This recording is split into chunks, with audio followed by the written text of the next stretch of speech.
Supreme Court upholds validity of Haryana Sikh Gurdwara Management Act. Therefore, the affairs of the religious minority in the state, that is Sikhs, are left in the hands of Sikhs alone in the same manner as under the 1925 Act. ਪਹਿਲਾਂ ਤਾਂ Gurdwara act 'ਚ ਸਿੱਧੀ amendment ਦੇ ਨਾਂ ਥੱਲੇ ਜੋ ਮਰਜ਼ੀ ਕਰ ਦਿੰਦੇ ਸੀ। ਹੁਣ ਇੰਡੀਪੈਂਡੈਂਟ ਕਮੇਟੀ ਬਣਾ ਕੇ ਉਹਨਾਂ ਨੇ ਸੁਪਰੀਮ ਕੋਰਟ ਦੀ ਪ੍ਰਵਾਨਗੀ ਦੀ ਮੋਹਰ ਲਵਾ ਲਈ ਕਿ ਕਰ ਲਓ ਜੀ ਜੋ ਤੁਸੀਂ ਕਰਨਾ। ਜਦੋਂ ਸ਼੍ਰੋਮਣੀ ਕਮੇਟੀ ਮੈਂਬਰ ਚੁਣ ਕੇ ਆਉਂਦੇ ਨੇ ਉਹਨੂੰ ਪ੍ਰੀਜ਼ਾਈਡ ਪਹਿਲੀ ਮੀਟਿੰਗ ਨੂੰ ਡਿਪਟੀ ਕਮਿਸ਼ਨਰ ਅੰਮ੍ਰਿਤਸਰ ਕਰਦਾ। ਸੋ ਇਹ ਸਾਡੀ ਮਿੰਨੀ ਪਾਰਲੀਮੈਂਟ ਦਾ ਹਾਲ ਹੈ। ਅੱਜ ਗੁਲਾਮੀ ਦੇ ਸੰਗਲ ਕਿਸ ਹੱਦ ਤੱਕ ਸਾਨੂੰ ਨੂੜ ਚੁੱਕੇ ਨੇ ਕਿ ਈਵਨ ਸਾਡੇ ਇਤਿਹਾਸਕ ਗੁਰਦੁਆਰਿਆਂ ਦਾ ਪ੍ਰਬੰਧ ਅਸੀਂ ਕਿਵੇਂ ਕਰਨਾ ਇਹ ਅਸੀਂ ਡਿਸਾਈਡ ਨਹੀਂ ਕਰਦੇ, ਇਹ ਦਿੱਲੀ ਤਖਤ ਕਰਦਾ।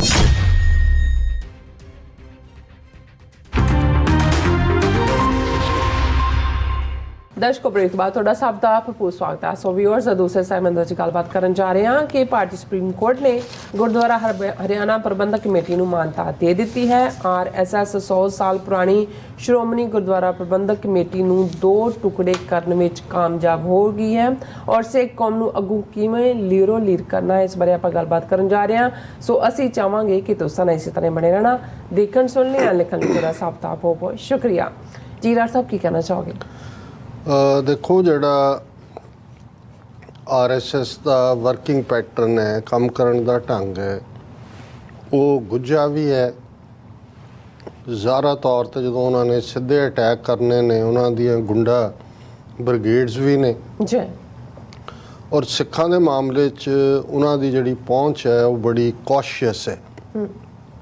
डैथ केस की असीं गल करते कि वो एक पासे सिखां नूं हिंदू समाज का हिस्सा मानते हैं, कमज़ोर करते हैं, बिल्कुल उन्होंने नाल हेज जताते हैं। ये भी कहते हैं जी तुसी साडी खड़कतारी बाह हो। और ये इस क्लास दे विच जे सतपाल मलिक जां सुब्रमण्यम स्वामी उन्होंने तुसी इंटरव्यू देखो तो फिर इस गल की समझ आती है कि वो किवें पैंपरिंग करते हैं। लेकिन जो एंड च उन्होंने पूछा जाता है कि जी जे इन्ना ही कुछ है तो फिर तुसी सिखां नूं संतुष्ट क्यों नहीं करते, तो उदों वो कह देंगे ने जी असी तो कोशिश करते हैं, वो उपर वालियां ने देखना है की करना है। सिख अपनियां मंगां लिख के दे देण और उन्हां ते जरूर कोई ना कोई होएगी कार्रवाई। सो ये उन्हां दा इस किस्म का जिहड़ा good cop bad cop attitude है। लेकिन अंदरों इन्हां नूं ये बिल्कुल क्लीयर है RSS नूं कि जिहड़ा क्रिस्टल क्लीयर सिख थॉट है, जिहड़ा अकाली लहर दे नाल 1920 च परवान चढ़िया और उस दे थल्ले 1925 दे विच गुरद्वारा एक्ट होण दे विच आया। हालांकि असीं क्रिटिक हैं उस सिस्टम दे कि इलैक्शन सिस्टम और वो भी हुकूमत डिसाइड करेगी, दिल्ली सरकार कि कदों करवाउणियां ने चोणां और डिफाइन भी उन्होंने वो करते हैं की है जी। लेकिन इहदे बावजूद जे कहना होए कि सिखां कोल जे कोई भी कॉन्स्टिट्यूशनल गारंटी वाली कोई संस्था जिहड़ी pre-47 पीरियड की बची, क्योंकि जिहड़ा 1909 का आनंद मैरिज एक्ट सी जिहड़ा प्रिवी कौंसल ब्रिटिश ने पास किया उहदा तां नेहरू ने ही भोग पा दिता है। ਜਦੋਂ 1950s ਦੇ ਵਿੱਚ Hindu succession act, Hindu marriage act, Hindu adoption and minority act, ਇਹ ਸਾਰੇ ਜਿਹੜੇ ਨੇ ਗਾਰਡੀਅਨਸ਼ਿਪ ਐਕਟ ਇਹ ਕੀਤੇ ਜੀ, ਤੇ ਆਨੰਦ ਮੈਰਿਜ ਐਕਟ ਰਿਡੰਡੈਂਟ ਹੋ ਗਿਆ, ਕਨਸਟੀਟਿਊਸ਼ਨ 'ਚ ਪਿਆ ਔਰ ਸਿੱਖ ਜਿਹੜੇ ਨੇ ਉਹ ਹਿੰਦੂ ਮੈਰਿਜ ਐਕਟ ਦੇ ਦਾਇਰਾ ਕਾਰ 'ਚ ਲੈ ਆਂਦੇ। ਸੋ ਉਹ ਜਿਹੜਾ ਵੱਖਰੀ ਸਾਡੀ ਹੋਂਦ ਦਾ ਪ੍ਰਤੀਕ ਸੀ कि भाई ये सिख मैरिजेस जड़ियां ने आनंद कारज दे नाल हुंदियां ने उस दा खात्मा हो गया, क्योंकि अंग्रेज़ों के वेले तो रजिस्ट्रेशन है ही नहीं सी कि मैरिज रजिस्टर होने। सो उहदे थल्ले दा आनंद मैरिज एक्ट एक रैकगनिशन सी साडी जिहड़ी एक वक्री गुरमत की परंपरा है उस दी। हुण असीं दूसरे पासे गल करदे गुरद्वारा एक्ट दे थल्ले जदों इतिहासक गुरद्वारे बेशक उन्हां दा एक वड्डा हिस्सा 1947 पाकिस्तान चला गया ਔਰ ਲਗਭਗ 174 ਦੇ ਕਰੀਬ ਇਤਿਹਾਸਕ ਗੁਰਦੁਆਰੇ। ਲੇਕਿਨ ਸ਼੍ਰੋਮਣੀ ਗੁਰਦੁਆਰਾ ਪ੍ਰਬੰਧਕ ਕਮੇਟੀ ਦਾ ਗੁਰਦੁਆਰਾ ਐਕਟ ਰਾਹੀਂ ਹੋਣ ਚਾਹਣਾ ਔਰ ਉਹੀ ਗੁਰਦੁਆਰਾ ਐਕਟ ਬਾਅਦ 'ਚ ਇੰਡੀਅਨ ਕਨਸਟੀਟਿਊਸ਼ਨ ਦੇ ਫਰੇਮਵਰਕ ਦਾ ਹਿੱਸਾ ਵੀ ਬਣਿਆ। ਜਦੋਂ 1 ਨਵੰਬਰ 1956 ਨੂੰ PEPSU Patiala and eastern states union ਦੇ ਜਿਹੜੇ ਰਿਆਸਤਾਂ ਸੀ ਪਟਿਆਲਾ, ਨਾਭਾ, ਜੀਂਦ, ਮਲੇਰਕੋਟਲਾ, ਕਪੂਰਥਲਾ, ਇਹ ਪੰਜਾਬ ਦਾ ਹਿੱਸਾ ਬਣੀਆਂ ਤੇ ਫਿਰ ਪੈਪਸੂ ਬੋਰਡ ਵਾਲੇ ਜਿਹੜੇ ਗੁਰਦੁਆਰੇ ਸੀ ਉਹ ਵੀ ਸ਼੍ਰੋਮਣੀ ਕਮੇਟੀ ਦੇ ਥੱਲੇ ਆਏ। ਔਰ ਇਵੇਂ ਸ਼੍ਰੋਮਣੀ ਗੁਰਦੁਆਰਾ ਪ੍ਰਬੰਧਕ ਕਮੇਟੀ ਪੰਜਾਬ, ਹਰਿਆਣਾ, ਹਿਮਾਚਲ, ਚੰਡੀਗੜ੍ਹ ਇਹਨਾਂ ਚਾਰਾਂ ਦਾ ਪ੍ਰਬੰਧ ਕਰਨ ਵਾਲੀ ਇਤਿਹਾਸਕ ਗੁਰਦੁਆਰਿਆਂ ਦੇ ਪ੍ਰਬੰਧ ਵਾਲੀ ਇੱਕ ਵੱਡੀ ਬਾਡੀ ਬਣੀ, ਜਿਸ ਦਾ ਅੱਜ ਬਜਟ ਜਿਹੜਾ ਹੈ 1200 ਕਰੋੜ ਤੋਂ ਜ਼ਿਆਦਾ ਹੈ। ਔਰ ਇਸ ਤੋਂ ਇਲਾਵਾ ਬਹੁਤ ਸਾਰੇ ਟਰਸਟ ਨੇ, ਬਹੁਤ ਸਾਰੇ ਜਿਹੜੀਆਂ ਐਜੂਕੇਸ਼ਨਲ ਅਦਾਰੇ ਜਿਨ੍ਹਾਂ 'ਚ ਮੈਡੀਕਲ ਕਾਲਜ, ਇੰਜੀਨੀਅਰਿੰਗ ਕਾਲਜ ਔਰ ਹਸਪੀਟਲਸ, ਔਰ ਇਹ ਵੱਡਾ ਨੈਟਵਰਕ ਹੈ। ਔਰ ਇਹ ਜੇ ਕਹਿਣਾ ਹੋਏ ਕਿ ਇੱਕ ਆਪਣੇ ਆਪ ਦੇ ਵਿੱਚ ਇੱਕ ਰਿਆਸਤੀ ਨਿਜ਼ਾਮ ਹੈ ਸ਼੍ਰੋਮਣੀ ਕਮੇਟੀ ਦਾ, ਔਰ ਉਹ ਗੁਰਦੁਆਰਾ ਐਕਟ ਦੇ ਥੱਲੇ ਹਰ 4 ਸਾਲ ਬਾਅਦ ਉਸ ਦੀਆਂ ਚੋਣਾਂ ਲਾਜ਼ਮੀ ਨੇ। ਲੇਕਿਨ ਅਸੀਂ ਇੱਕ ਪਾਸੇ ਪਿਛਲੇ ਦਿਨਾਂ 'ਚ ਵੀ ਇਹ ਇੱਕ ਐਜੀਟੇਸ਼ਨ ਦੇਖੀ ਜਮਹੂਰੀਅਤ ਬਹਾਲ ਕਰੋ ਦੇ ਨਾਂ ਥੱਲੇ ਕਿ ਭਾਈ 11 ਸਾਲ ਹੋ ਗਏ ਨੇ ਸ਼੍ਰੋਮਣੀ ਕਮੇਟੀ ਦੀਆਂ ਤਾਂ ਚੋਣਾਂ ਹੀ ਨਹੀਂ ਕਰਵਾ ਰਹੇ, ਕਿਉਂਕਿ ਇਸ ਸਾਰੇ ਪੀਰੀਅਡ 47 ਤੋਂ ਬਾਅਦ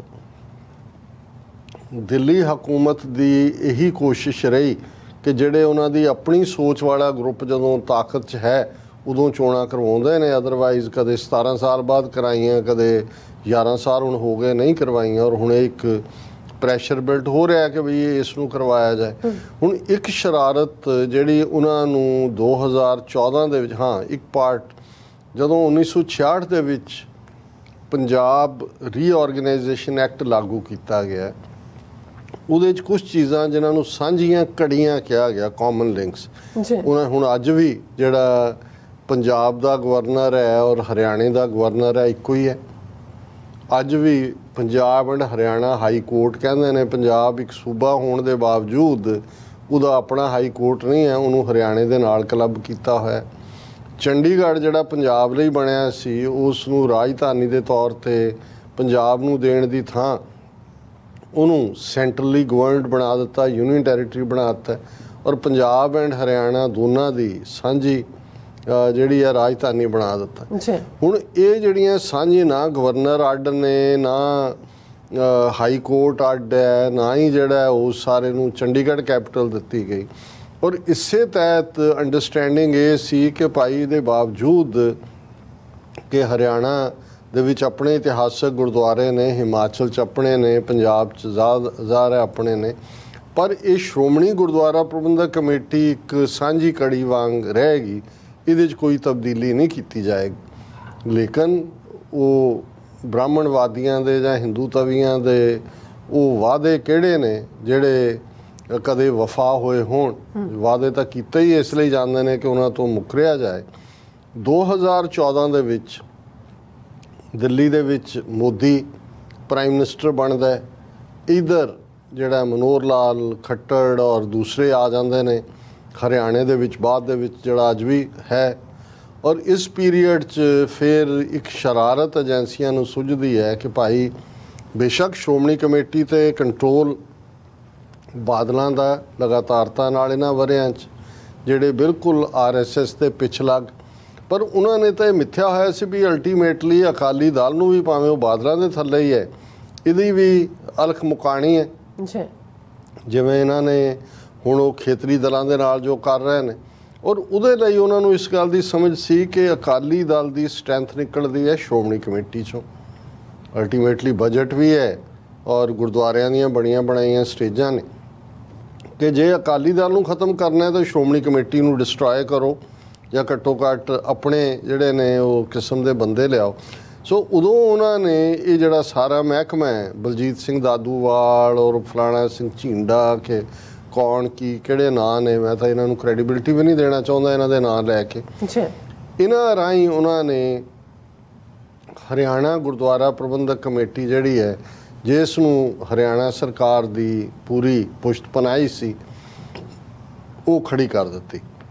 ਕੁਛ ਕੰਟਰੋਲ ਲੈ ਲਿਆ ਉਹਨਾਂ ਨੇ। ਔਰ ਹਰਿਆਣੇ ਦੇ ਵਿੱਚ ਹੁਣ ਕਿਉਂਕਿ ਬਾਦਲ ਚੀਫ ਜਿਹੜਾ ਉਸ ਵੇਲੇ ਚੀਫ ਮਿਨਿਸਟਰ ਸੀ, ਉਹ ਬੜਾ ਹਾਲਾਂਕਿ ਇਹਦੇ ਹੁੰਦਿਆਂ ਚੱਲ ਰਿਹਾ ਸੀ ਦਿੱਲੀ ਦੇ ਵਿੱਚ ਤਾਂ ਜਿਹੜਾ ਆਪਣੀ ਸਰਕਾਰ ਸੀ ਇਹਨਾਂ ਦੀ ਬੀਜੇਪੀ ਦੀ, ਉਹ ਅਕਾਲ ਤਖਤ 'ਤੇ ਆਇਆ, ਉਹਨੇ ਕਿਹਾ ਕਿ ਜੀ ਮੈਂ ਜਿਹੜਾ ਸ਼ਹੀਦ ਹੋ ਜਾਵਾਂਗਾ, ਮੈਂ ਫਲਾਣਾ ਕਰਾਂਗਾ ਢਿਮਕਾ। ਮੁੱਕਦੀ ਗੱਲ ਇਹ ਸਾਰਾ ਕੇਸ ਮੁੜ ਘਿੜ ਕੇ ਜਿਵੇਂ ਹੁੰਦਾ ਜੀ ਅਦਾਲਤਾਂ ਫੈਸਲਾ, ਜਿਵੇਂ SYL ਕੈਨਾਲ ਦੇ ਇਸ਼ੂ 'ਤੇ ਕੀਤਾ, ਸੋ ਇਹ ਸੁਪਰੀਮ ਕੋਰਟ 'ਚ ਪਿਆ ਰਿਹਾ।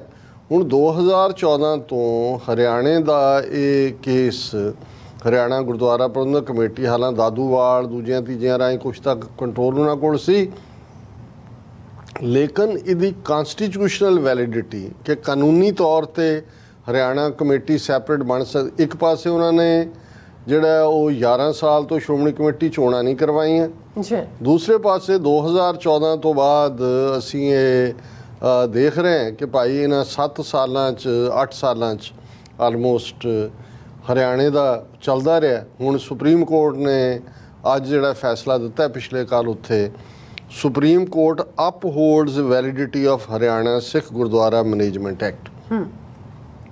ਉਹਨਾਂ ਨੇ ਕਿਹਾ ਜੀ ਬਿਲਕੁਲ ਠੀਕ ਹੈ, ਹਰਿਆਣੇ ਦੇ ਸਿੱਖਾਂ ਨੂੰ ਕਿਉਂ ਨਹੀਂ ਹੱਕ, ਉਹ ਆਪਣੀ ਕਮੇਟੀ ਬਣਾਉਣ। ਹੁਣ ਔਰ ਉਹਦੇ 'ਚ ਜਿਹੜੇ ਉਹ 2 ਹਿੰਦੂ ਜੱਜ ਜਸਟਿਸ ਹੇਮੰਤ ਗੁਪਤਾ ਔਰ ਜਸਟਿਸ ਵਿਕਰਮ ਨਾਥ, ਉਹਨਾਂ ਨੇ ਕਿਹਾ ਕਿ ਬਈ ਇਹ ਕਿਉਂਕਿ ਹਰਿਆਣੇ 'ਚ ਵੀ ਤਾਂ ਸਿੱਖਾਂ ਨੇ ਹੀ ਮੈਨੇਜ ਕਰਨਾ ਇਹਨੂੰ, ਔਰ ਇਹ ਤੁਸੀਂ ਜੇ ਉਹ ਮੈਨੇਜ ਕਰਦੇ ਨੇ ਵਾਈ ਨਾਟ। ਔਰ ਉਹਦੇ 'ਚ ਉਹਨਾਂ ਨੇ ਕਿਹਾ ਕਿ ਭਾਈ ਇਹ ਗੁਰਦੁਆਰਾ ਪ੍ਰਾਪਰਟੀ ਇਹ ਆ ਫਲਾਣੀ ਧਾਰਾ ਦੇ ਥੱਲੇ ਹੈਗੀ ਹੈ, ਔਰ ਐਲੀਜੀਬਲ ਵੋਟਰ ਹੋਣੇ ਚਾਹੀਦੇ ਨੇ, ਜੋ ਵੀ ਐਲੀਜੀਬਿਲਟੀ ਗੁਰਦੁਆਰਾ ਐਕਟ ਦੇ ਥੱਲੇ ਹੈ। So therefore the affairs of the religious minority in the state, that is Sikhs, are left in the hands of Sikhs alone in the same manner as under the 1925 Act।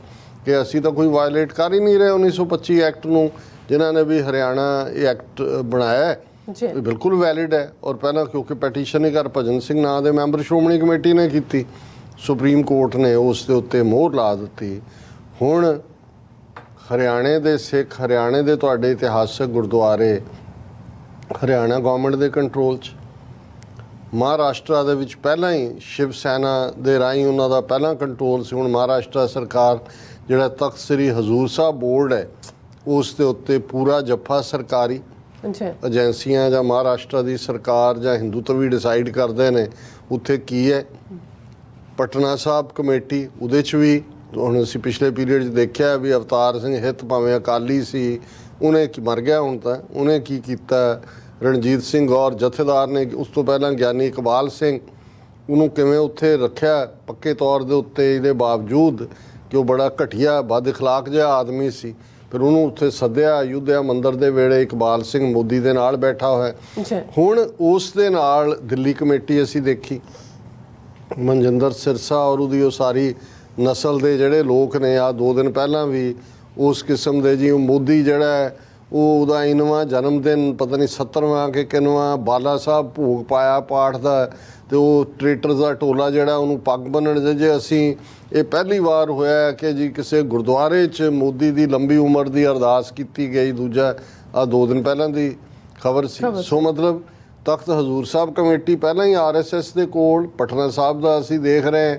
ਔਰ ਜਿਹੜੀ ਰਾਸ਼ਟਰੀ ਸਿੱਖ ਸੰਗਤ RSS ਨੇ ਸਿੱਖਾਂ ਦੇ ਵਿੱਚ ਆਪਣੀ ਘੁਸਪੈਠ ਵਾਲੀ ਜਮਾਤ ਬਣਾਈ, ਉਹ 1985 'ਚ ਪਟਨਾ ਸਾਹਿਬ 'ਚ ਹੀ ਬਣਾਈ, ਜਿਸ ਫੰਕਸ਼ਨ ਨੂੰ ਪ੍ਰੀਜ਼ਾਈਡ ਗਿਆਨੀ ਇਕਬਾਲ ਸਿੰਘ ਨੇ ਕੀਤਾ ਸੀ। ਦਿੱਲੀ ਕਮੇਟੀ ਮਨਜਿੰਦਰ ਸਰਸਾ ਔਰ ਦੂਜਾ ਜਿਹੜੇ ਬਿਲਕੁਲ ਉਹਨਾਂ ਦੇ ਜਿਹੜੇ ਨੇ ਦੁਮਛੱਲੇ। ਔਰ ਹੁਣ ਹਰਿਆਣੇ ਦੇ ਗੁਰਦੁਆਰੇ ਜਿਹੜੇ ਨੇ ਉਹਨਾਂ ਦੇ ਉੱਤੇ ਹਰਿਆਣਾ ਗੁਰਦੁਆਰਾ ਪ੍ਰਬੰਧਕ ਕਮੇਟੀ, ਉਸ ਦੇ ਉੱਤੇ ਬਲਜੀਤ ਸਿੰਘ ਦਾਦੂਵਾਲ ਔਰ ਉਹਨਾਂ ਦੇ ਨਾਲ ਜਿਹੜੇ ਨੇ ਸਾਰੇ ਲੋਕ, ਉਹਨਾਂ ਦਾ ਕਿਸ ਕਿਸਮ ਦਾ ਪਾਰਟ ਹੈ ਉਸ ਬਾਰੇ ਮੈਂ ਬਹੁਤਾ ਕੁਝ ਕਹਿਣਾ ਨਹੀਂ ਚਾਹੁੰਦਾ। ਤੁਸੀਂ ਇਮੀਡੀਏਟਲੀ ਤਸਵੀਰਾਂ ਦੇਖ ਸਕਦੇ ਹੋ ਮਨੋਹਰ ਲਾਲ ਖੱਟੜ ਦੇ ਨਾਲ ਜਿਹੜਾ ਖੁਸ਼ੀਆਂ ਔਰ ਅੱਗੇ ਤੇ ਪਿੱਛੇ ਔਰ ਮੁਲਾਕਾਤਾਂ ਇੱਧਰ ਉੱਧਰ। ਸੋ ਹਰਿਆਣਾ ਵੀ ਗਿਆ। ਹੁਣ ਰਹਿੰਦ ਖੂਦ ਪੰਜਾਬ ਵਾਲੀਆਂ ਧਿਰਾਂ ਤੇ ਲੱਗੀਆਂ ਸੀ ਜੀ ਚੋਣਾਂ ਕਰਾਓ, ਉਹਨਾਂ ਨੇ ਕਹਿਣਾ ਆ ਲਓ ਜੀ ਪੰਜਾਬ 'ਚ ਜਿੰਨੀਆਂ ਇੱਕ ਕਮੇਟੀ ਹੈ ਉਹਦੀਆਂ 10 ਧਿਰਾਂ ਇੱਕ ਦੂਜੇ ਦੇ ਛਿੱਤਰੀ ਦਾਲ ਵੰਡਣਗੀਆਂ। ਔਰ ਉਹ ਸਾਰੇ ਤੋੜ ਮਰੋੜ 'ਚੋਂ ਵੀ ਜਿਸ ਤੇਜ਼ੀ ਦੇ ਨਾਲ BJP ਪੰਜਾਬ 'ਚ ਆਪਣੇ ਕਾਡਰ ਨੂੰ ਵਧਾ ਰਹੀ ਹੈ, ਉਹਦੇ ਥੱਲੇ ਮੈਨੂੰ ਕੋਈ ਹੈਰਾਨੀ ਨਹੀਂ ਹੋਏਗੀ ਕਿ ਈਵਨ ਹੁਣ ਉਹਨਾਂ ਨੇ ਜਦੋਂ ਤੁਸੀਂ ਕਿਸੇ ਨੂੰ ਕਮਜ਼ੋਰ ਕਰਨਾ ਹੁੰਦਾ ਪਹਿਲਾਂ ਉਹਦੀਆਂ ਲੱਤਾਂ ਉਹਦੀਆਂ ਬਾਹਾਂ ਉਹਨੂੰ ਕੱਟ ਕੇ ਉਹਨੂੰ ਤੁਸੀਂ ਇੰਨੇ ਕੁ ਮਹਿਦੂਦ ਥਾਂ ਤੇ ਲੈ ਆਓ ਤੇ ਫਿਰ ਜਿਹੜਾ ਉਹਨੂੰ ਢਾਣਾ ਵੀ ਸੌਖਾ ਹੁੰਦਾ ਔਰ ਇਹ ਹਾਲਾਤ ਜਿਹੜੇ ਨੇ ਕਿ ਲਗਭਗ 100 ਸਾਲ ਪੁਰਾਣੀ ਸ਼੍ਰੋਮਣੀ ਗੁਰਦੁਆਰਾ ਪ੍ਰਬੰਧਕ ਕਮੇਟੀ ਜਿਹਨੂੰ ਸਾਡੇ ਕੁਝ ਲੀਡਰ ਸਿੱਖਾਂ ਦੀ ਮਿੰਨੀ ਪਾਰਲੀਮੈਂਟ ਕਹਿ ਕੇ ਬੜਾ ਖੁਸ਼ ਹੁੰਦੇ ਨੇ। ਮੇਰਾ ਤਾਂ ਹਮੇਸ਼ਾ ਹੀ ਮੇਰਾ ਇਹਦੇ 'ਤੇ ਇੱਕ ਡਿਫਰੈਂਟ ਓਪੀਨੀਅਨ ਰਿਹਾ। ਮੈਂ ਕਿਹਾ ਵੀ ਕਾਹਦੀ ਇਹ ਮਿੰਨੀ ਤੁਹਾਡੀ ਪਾਰਲੀਮੈਂਟ ਹੈ ਵੀ ਇੱਕ ਰਾਜ ਕਰਨ ਵਾਲੀ ਕੌਮ ਜਿਹਨੇ 1.5 ਲੱਖ ਮੁਰੱਬਾ ਮੀਲ ਤੇ ਰਾਜ ਕੀਤਾ ਔਰ ਅਸੀਂ ਇਹ ਜਿਹੇ ਹੁੰਦੇ ਆ ਜੀ ਸ਼੍ਰੋਮਣੀ ਕਮੇਟੀ ਜੀ ਉਹਦੀਆਂ ਚੋਣਾਂ ਜੀ ਫਲਾਣਾ ਜੀ ਢਿਮਕਾ ਜੀ ਔਰ ਉਹਨਾਂ ਨੇ ਕਿਹਾ ਲੈ ਲਓ ਆਪਣੀ ਮਿੰਨੀ ਪਾਰਲੀਮੈਂਟ। ਹਾਲਾਂਕਿ ਜਦੋਂ ਸ਼੍ਰੋਮਣੀ ਕਮੇਟੀ ਮੈਂਬਰ ਚੁਣ ਕੇ ਆਉਂਦੇ ਨੇ ਉਹਨੂੰ ਪ੍ਰੀਜ਼ਾਈਡ ਪਹਿਲੀ ਮੀਟਿੰਗ ਨੂੰ ਡਿਪਟੀ ਕਮਿਸ਼ਨਰ ਅੰਮ੍ਰਿਤਸਰ ਕਰਦਾ। ਸੋ ਇਹ ਸਾਡੀ ਮਿੰਨੀ ਪਾਰਲੀਮੈਂਟ ਦਾ ਹਾਲ ਹੈ। ਕੋਈ ਡਿਸਕਸ਼ਨਸ ਕੋਈ ਡਿਬੇਟ ਪਾਰਲੀਮੈਂਟ ਸਾਲ 'ਚ 2 ਸੈਸ਼ਨ ਹੁੰਦੇ ਨੇ ਉਹ ਪਹਿਲਾਂ ਹੀ ਇੱਕ ਬਜਟ ਲਿਖਿਆ ਹੁੰਦਾ ਇੱਕ ਆ ਕੇ ਪੜ੍ਹ ਦਿੰਦਾ ਤੇ ਬੋਲੇ ਸੋਹਣੇ ਹਾਲ 'ਚ ਪਾਸ ਹੋ ਗਿਆ ਤੇ ਦੂਜਾ ਪਤਾ ਨਹੀਂ ਕਾਹਦਾ ਸੈਸ਼ਨ ਹੁੰਦਾ। ਸੋ ਆ ਹੈਗਾ। ਬਾਕੀ ਜਿਹੜਾ ਇਸ ਤੋਂ ਅਸੀਂ ਇਹ ਦੇਖ ਲਈਏ ਕਿ ਅੱਜ ਗੁਲਾਮੀ ਦੇ ਸੰਗਲ ਬਿਲਕੁਲ ਕਿਸ ਹੱਦ ਤੱਕ ਸਾਨੂੰ ਨੂੜ ਚੁੱਕੇ ਨੇ ਕਿ ਈਵਨ ਸਾਡੇ ਇਤਿਹਾਸਕ ਗੁਰਦੁਆਰਿਆਂ ਦਾ ਪ੍ਰਬੰਧ ਅਸੀਂ ਕਿਵੇਂ ਕਰਨਾ ਇਹ ਅਸੀਂ ਡਿਸਾਈਡ ਨਹੀਂ ਕਰਦੇ। ਇਹ ਦਿੱਲੀ ਤਖਤ ਕਰਦਾ ਜਿਹੜਾ ਉਹ ਸਿੱਧੇ ਤੌਰ ਤੇ ਪਹਿਲਾਂ ਤਾਂ ਗੁਰਦੁਆਰਾ ਐਕਟ 'ਚ ਸਿੱਧੀ ਅਮੈਂਡਮੈਂਟ ਦੇ ਨਾਂ ਥੱਲੇ ਜੋ ਮਰਜ਼ੀ ਕਰ ਦਿੰਦੇ ਸੀ। ਹੁਣ ਇੰਡੀਪੈਂਡੈਂਟ ਕਮੇਟੀ ਬਣਾ ਕੇ ਉਹਨਾਂ ਨੇ ਸੁਪਰੀਮ ਕੋਰਟ ਦੀ ਪ੍ਰਵਾਨਗੀ ਦੀ ਮੋਹਰ ਲਵਾ ਲਈ ਕਿ ਕਰ ਲਓ ਜੀ ਜੋ ਤੁਸੀਂ ਕਰਨਾ। ਸੋ ਹੁਣ ਜੇ ਇਹਨੂੰ ਕੋਈ ਆਜ਼ਾਦੀ ਸਮਝਦਾ ਔਰ ਉਹਨੂੰ ਸਮਝਦਾ ਕਿ ਜੀ ਉੱਥੇ ਦੇਖੋ ਅਸੀਂ ਤਾਂ ਆਪਣੀ ਧਾਰਮਿਕ ਸਾਨੂੰ ਆਜ਼ਾਦੀ ਹੈ ਨਹੀਂ ਉਹਨਾਂ ਨੇ ਤੁਹਾਡੇ ਕੁਝ ਬਾਹਰਲੇ ਗੁਰਦੁਆਰੇ ਇਤਿਹਾਸਕ ਵੈਸੇ ਕਬਜ਼ੇ ਕਰ ਲਏ। ਗੁਰਦੁਆਰਾ ਗਿਆਨ ਗੋਦੜੀ ਹਰਿਦੁਆਰ ਗੁਰਦੁਆਰਾ ਡੋਂਗਮਾਰ ਜਿਹੜਾ ਸਿੱਕਮ ਦੇ ਵਿੱਚ ਗੁਰਦੁਆਰਾ ਮਟਨ ਸਾਹਿਬ ਕਸ਼ਮੀਰ ਜਿੱਥੇ ਜਿਹੜਾ ਹਰੀ ਸਿੰਘ ਨਲੂਏ ਨੇ ਬਣਵਾਇਆ 4-5 ਸਾਈਡ ਦੇ ਮੰਦਿਰ ਬਣਾਏ ਹੋਏ ਨੇ ਉਹਨਾਂ ਦਾ ਔਰ ਇੱਧਰ ਉਹਨਾਂ ਨੇ ਆਪਣੇ ਟੁੱਚਿਆਂ ਦਾ ਜਿਹੜਾ ਕਬਜ਼ਾ ਕਰਵਾ ਕੇ ਫਰਦਰ ਬਿਲਕੁਲ ਜਿਹੜਾ ਉਹਨਾਂ ਨੇ ਤੁਹਾਡਾ ਸਾਹ ਚਾਰ ਚ ਫਿਰ ਘੁੱਟ ਦਿੱਤਾ ਹੈ। ਬਿਲਕੁਲ ਡਾਕਟਰ ਸਾਹਿਬ ਤੁਹਾਡਾ ਬਹੁਤ ਬਹੁਤ ਸ਼ੁਕਰੀਆ। ਸੋ ਇੱਥੇ ਲੈਣੇ ਬ੍ਰੇਕ ਫਿਅਰਸ ਤੁਸੀਂ ਇਸੇ ਤਰ੍ਹਾਂ ਬਣੇ ਰਹਿਣਾ। ਮਿਲਦੇ ਹਾਂ ਆਫਟਰ ਦਿਸ ਸ਼ਾਰਟ ਬ੍ਰੇਕ।